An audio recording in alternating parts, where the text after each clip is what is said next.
தங்க மகள் அடுத்த வார எபிசோடில் பார்த்திங்க அப்படின்னா ஹாசினி வந்து எங்கள் அம்மாவுக்கு நான் பண்ணி கொடுத்த சத்தியத்தை வந்து காப்பாற்றிட்டேன், நான் கிளம்புறேன்னு சொல்கிறாங்க. உடனே எல்லாரும் பார்த்திங்க அப்படின்னா நீங்கள் கிளம்ப வேணாம், இவ்வளோ நாள் உங்களை நாங்கள் தப்பாக புரிஞ்சுட்டு இருந்திருக்கோம், இனிமேல் நீங்கள் இங்கேயே இருங்க, இனிமேலாச்சும் நாங்கள் உங்களை நல்லபடியாக புரிஞ்சுட்டு நல்லபடியாக நடத்தணும்னு ஆசைப்படுறோம் அப்படின்னு சொல்லிட்டு எல்லாருமே வந்து கம்பல் பண்ணுறாங்க.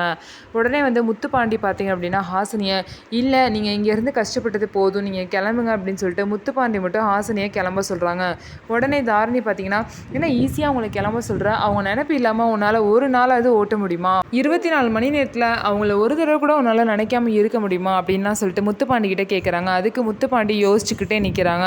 ஹாசினிக்கும் முத்துப்பாண்டி கூட சேர்ந்து வாழணும்னு ஆசை, முத்துப்பாண்டிக்கும் ஹாசினி மேலே லவ் இருக்குது, ஆனால் 2 பேருமே ஓப்பனாக சொல்லிக்காமல் இருக்காங்க. முத்துப்பாண்டி வந்து எப்போ அவங்களோட லவ் சொல்லி ஹாசினியை தான் கூட வச்சுக்க போகிறாங்க அப்படிங்கிறத பார்க்கலாம். ஆனால் வீட்டில் உள்ள எல்லாரும் ஹாசினி மேலே ரொம்பவே பாசமாக இருக்காங்க. அது மட்டும் இல்லாமல் தாரணி பார்த்திங்க அப்படின்னா ஹாசினிக்கிட்ட, உங்களுக்கு மட்டும் அம்மா இல்லை, எங்களுக்கும் அம்மா தான், நாங்களும் வந்து உங்கள் கூடயே வந்து எல்லா சடங்கையும் பண்ணுறோம் அப்படின்னு சொல்லிட்டு தாரணி சொல்கிறாங்க. இதை நினச்சி ஹாசினி வந்து ரொம்பவே வந்து பெருமைப்படுறாங்க.